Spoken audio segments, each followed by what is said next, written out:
Welcome back to the Jumplify Labs podcast, the show for founders who want growth without the guesswork. Here we talk about systems that drive predictable growth. And today's guest is someone who's built a business on something that most founders will underestimate, a 40-year network that's still closing deals. He's a sales broker who drives revenue for three niche companies by connecting the right people at the right time. Frank, welcome to the show. Thanks for having me, Jay. Really appreciate it. The pleasure's all mine, brother. For everyone meeting you for the first time, what's the short version of who you serve and what you help them accomplish? Well, really, I serve companies that are looking to capitalize on my network. As you mentioned, 40 years of being in the business world. I have literally thousands of people in my network. And what they're looking for really is for me to leverage those relationships, connect them to the service that they provide, which are in various different industries, and really just broker that connection so that they could qualify the opportunity. And if there is one, then we all win. If there isn't one, well, at least we got to, virtually shake hands and meet each other. So that's really in a nutshell how it works. How did you go about building such a vast network? It's a great question because I kind of did it probably just through osmosis when I first started way back before LinkedIn and before all the automation that we have now and tools. So really it was just for me. As my wife says, when she walks into a room, she looks for a friend. When I walk into a room, I see all of my friends, even if I don't know them yet. Right. So I've always been that way. So I think I've always had that ability to be able to make those kind of connections, build those kind of relationships, whether within my company, with prospects, with strangers I meet at parties or whatever the case might be. So just over the years, I nurtured that network and those people through, emails, texts, old school letters back in the day, whatever the case was.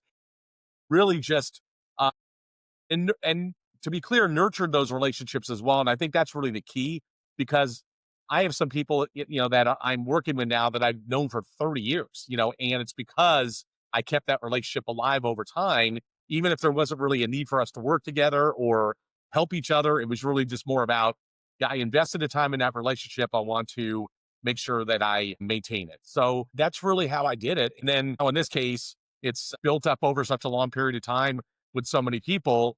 It's now turned into a business opportunity. But again, it all started with building a relationship in the first place.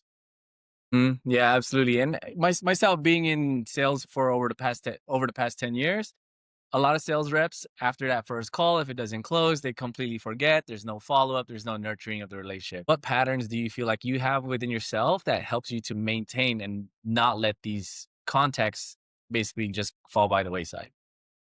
Well, I think it starts with just genuine interest in the person themselves, right? So obviously, you're not going to maintain a relationship with somebody that you don't get along with, don't have anything in common with. So that's really the basis of it. And then secondly, the way I've looked at it is if I'm going to make the investment of time with this person in meetings, dinners, coffees, email exchanges, whatever the case might be, um, you know, why would I not want to continue to nurture that, particularly if there is, a mutually beneficial relationship going on? So that's really the second part of it.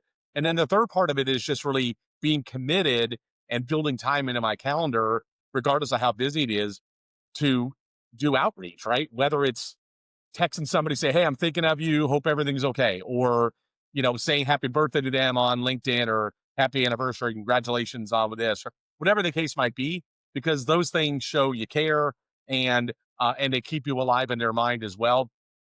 And that's the thing that's been so cool. And the business relationships I have now is that, you know, I have people again, in some cases, I haven't talked to them in maybe live in 10 years or whatever it is. And yet they're totally willing to help me connect either themselves or somebody in their network to, my business relationship because of the genuine relationship I established with them, way back when, or maybe just now, like, with you and I in the last month or so. So, hmm Yeah. And and you mentioned the importance of direct outreach. What systems are you using, if anything at all, to help you, I guess, maintain that? Like yeah. because there are tools out there, there are different softwares, there's AI, of course. Yeah. What are you using? Honestly, really, I would say LinkedIn is really my, Bible, if you will. I mean, that really is the tool I use most often. whether it's direct messaging, whether it's just public messaging. But I would say that that's it. And then, having an up to date contact list that I make sure is, excuse me, that has, their birthdays and all, that any kind of personal information, like maybe the name of their wife or kids or that type of thing, and just making sure that database is up to speed. And then, yeah, I'll supplement that with tools as well. So, HubSpot and other things, but I don't want to be overly formal about it. I just want to make sure that, I'm making the connection and keeping it alive. And then, and the last thing, and I didn't really mention this before, but also helping people out in a time of need, right? We've all been through business challenges, losing jobs, whatever the case might be. So I really make an effort in those situations or personal loss, of course, to make that connection. And whether I talk to them live or it's a heartfelt text or direct message, I think that's critical as well because people remember that, right? They remember who was there and who wasn't during those tough times. And that's the other thing I do as well. Now, talking back to the AI with the question I asked earlier, if you had a magic AI robot that could do anything in your business for you, what would you Yeah. have it do? I think I would have it do outreach. I guess the cold outreaches. I mean, obviously people I know not, but definitely the colder outreaches, qualify opportunities with them in an automated fashion, and then only get the qualified people to come back and talk to them live. And HubSpot's got that capability. I'm not sure it's perfect, but it does to a certain extent. So yeah, that would be the magic to me is that. And then even to my existing network, if it's kind of a perfunctory message, right? Congratulations on the fifth anniversary at some company, kind of those typical things where you're not putting a lot of editorial comment. Yeah, that would be helpful as well. And so I think that way, then you could really keep the network alive without having to do the personal typing or scripting or whatever that, whatever it might be. So that would be it for me. Right. Yeah. Okay. Yeah. That is definitely what AI can do today. Have conversations at scale. It's one of the things that we are helping our partners with. Outside of that, let's talk about your clients that you're working with. What's a challenge that one of your clients face that you're able to solve through your network? Yeah. So really, in all three cases with my three clients in particular, I'm working with on what I would call the sales ambassadors, sales brokering, as you called it. Each of them really has had a unique need. I mean, the one company, it was really just about capitalizing on my network. I mean, on it just so they just saw it as pure lead gen to lead to sales, and they felt from a profile perspective, from an ICP perspective, that my network really aligned with the types of people that they talk to have the best opportunity to close business with, right? So that really was a pretty just an aligned business relationship that I would say is there. Another one, it was really more about being able to capitalize, I think, on my passion around what they offer and really be more of a true kind of sales ambassador for them. So, again, good network, but really for them, it was more about, you've really got passion around what we do and what our offer is. We really think, you can really help us not only get the word out, but really bring these people in a qualified fashion so that we could close business. And so that's how that one married up. And again, the person there that reached out to me, known him for 30 years. So, long time relationship that led to that.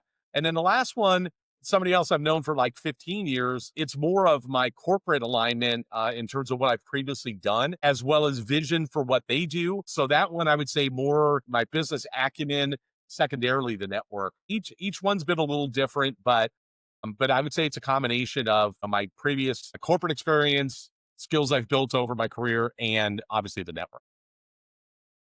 Yeah, okay, for sure. Let's take a little pivot because you mentioned that you have an AI answering service, which is and Yes. it's fancy right now outside. What decisions are you weighing through right now? We're really weighing at this point is, do we move forward or not? But the way that we want to move forward is actually deploying, I should say, an AI based outreach system to qualify prospects that we've identified, qualifying those opportunities, and if they're qualified, then bringing them over to me to close, and then in a way to build up our network without having to do literal cold calling, right? So that is one avenue we're looking at, or using like live bodies to do something similar. So, and that's really the way that we feel that we can get this to scale. I mean, ideally, or at least get momentum going to qualify. Okay, hey, this thing's really a going concern. Now let's deploy the typical tools that you would need to deploy in order to be able to really grow it to scale, right? So that's the kind of crossroads we're at. Is it worth it to try to take this thing to the next level or not? If it is, do we go in a more automated fashion with AI or with live bodies being the driver? So we're going to make that decision this month. And then if we go with something starting the new year, we'll be off running with that. So that's where we're at. Okay, so looks like we're gearing up for a big run in 2026. If everything goes to plan, what's 2026? Let's say mid-year, at the end of June, beginning of July, what's life look like? Ideally, life would look like having my stable of existing clients that I have and having those in full production mode and just maintaining, the contacts I'm making and appointment scheduling I'm making with them. And then also having our AI answering service really taking off and growing to scale. Ideally, we'll have some outside investment at that point as well, because that really is the goal. Get some outside investors, fund the growth, get it to scale, and then sell it. I mean, and that's how long that will take, who knows? But that would be ideally where we'd be at by, let's say, mid next year. Okay. And for anyone listening who might be a fit for your consulting work, Frank, what signs within themselves, their business, what should they look out for? In terms of my business or in terms In terms of I'm sorry. themselves, like Yeah. what sign should they look for within their own company, their own organization, where it might make sense for them to look into getting some outside help?